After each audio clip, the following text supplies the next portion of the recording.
lagi bersama saya Johan di Jurnal Trading ID. Jadi pada kesempatan video kali ini kita akan membahas kembali untuk update dari pergerakan si gold ini sendiri atau si XAUUSD. Nah, tapi sebelum kita lanjut lebih dalam mengenai pembahasan si gold ini, ya, ada baiknya kita cek mengenai news dulu untuk hari ini. Jadi sebenarnya kalau untuk hari ini itu bisa dikatakan belum ada news untuk si USD, tapi yang perlu kita perhatikan adalah ada FOMC di jam 1 subuh nanti gitu. Ya, jam 1 subuh nanti itu ada FOMC, dan nanti akan kita follow up juga mengenai topik yang akan kemungkinan besar dibahas ya di FOMC gitu. Nah, kemudian kalau kita perhatikan lagi ya untuk hari ini pun kalau dari Open Interest Map-nya atau OI datanya ini diupdate tanggal 3 Juli ya, berarti ini yang hari Senin kemarin, karena yang hari Selasa nanti jam 11 ya atau jam 12-an baru iris ya untuk datanya. Nanti mungkin akan saya share ya di channel Telegram untuk data di hari Selasanya gitu. Nah, kita bahas dulu yang hari Seninnya. Nah, yang Monday ini atau yang tanggal 3 Juli itu kita perhatikan untuk saat ini kan gold itu berada di level harga 1920 sebagai supportnya. Oke, di sini kemudian 1910 dan 1900 gitu. Nah, yang paling kuat masih di 1900 untuk saat ini. Kemudian untuk resisten sendiri saat ini masih di harga 1950. Jadi ini masih jadi resistennya dia 1950 sebagai target kenaikan dia. Namun kalau kita perhatikan memang si gold ini agak terkendala ya, begitu dia nyentuh 1930 sampai 1935. Di sini dia ada sedikit tahanan gitu. Nah, tahanannya mungkin lebih cenderung ke 1930, dimana kalau kita perhatikan ya di sini ada 521 dan put money-nya itu ada 970 gitu. Artinya selama dia belum bisa break sini, berarti put money ini masih menjadi area selling mereka dengan target harga di bawah lagi gitu. Nah, kemudian kalau kita lihat lagi ya untuk saat ini berdasarkan dari COT dari COT level yang kemarin ya itu kan dia masih bearish juga.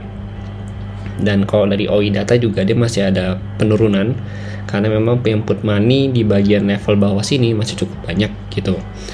Jadi kalau dia mau naik pun dia minimal harus bisa angkut dulu nih yang 1900 baru dia bisa naik lagi gitu.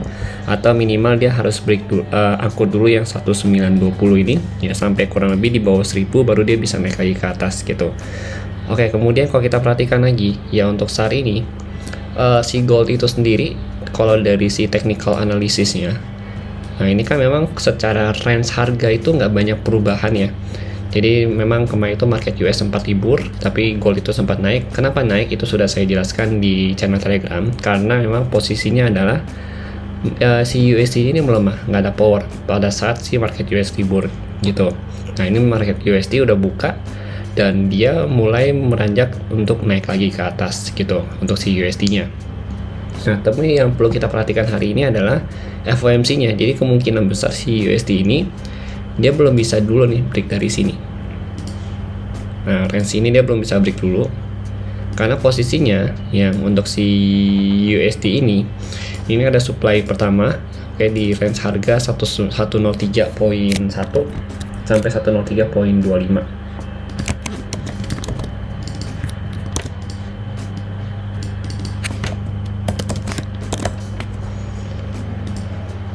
Baru nanti next lagi itu ada di level harga 103.4 sampai 103.5. Nah, tapi secara pergerakan untuk daily-nya untuk si DXY ini itu dia masih downtrend ya, karena posisinya itu dia itu minimal harus bisa break dari 104.32 itu baru bisa dikatakan uptrend. Jadi selama di bawah sini itu masih downtrend. Kalau untuk 4 jam yang saat ini lagi running ini adalah minor trendnya dia gitu.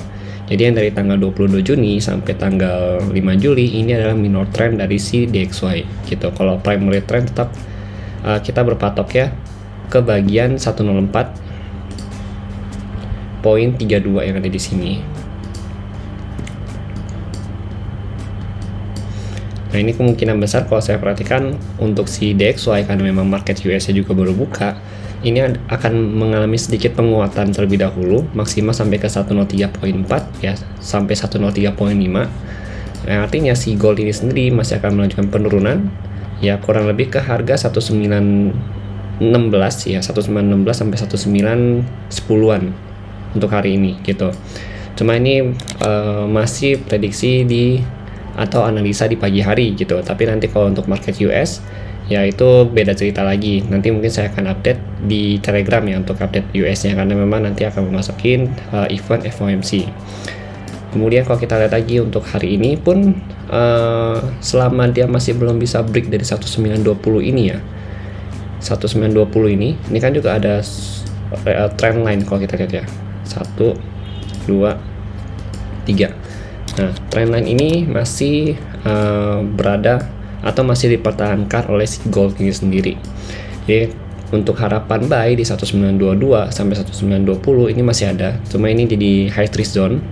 Kemudian medium risk zone itu ada di 1912, 1909, dan low risk zone itu ada di 1902 sampai 1900 ya. Jadi masih sama untuk buy zone-nya gitu. Kemudian kalau untuk sell point ya, sell point saya masih kekeh di 1929, 1932 high risk. Kemudian kalau dengan low risk itu masih di 19 untuk yang medium risk ya ini ya, 1937 ya, 1937 sampai 1940-an gitu. Oke, jadi mungkin untuk saat ini sih memang belum ada banyak update dulu ya, karena memang si gold ini juga menanti data FOMC untuk malam ini atau subuh nanti gitu. Oke, mungkin sekian dari saya. Kalau misalkan kalian ada masukan ataupun ada berita yang belum saya sampaikan di sini, boleh banget kalian sharingkan ke saya ya. Kalau untuk hari ini sendiri sebenarnya selama dia belum bisa break dari 1930 ini, saya masih akan coba cari area sell kembali ya, mendekati 1929. Dan untuk area buy pun ya, semisal dia ada 1922 sampai 1920 dan ada konfirmasi yang lebih kuat untuk ambil masuk buy, baru saya akan ambil masuk gitu. Jadi selama dia masih berada di dalam range ini adalah range sideways-nya dia gitu. Oke. Jadi sekian dari saya, terima kasih dan sampai jumpa pada video berikutnya.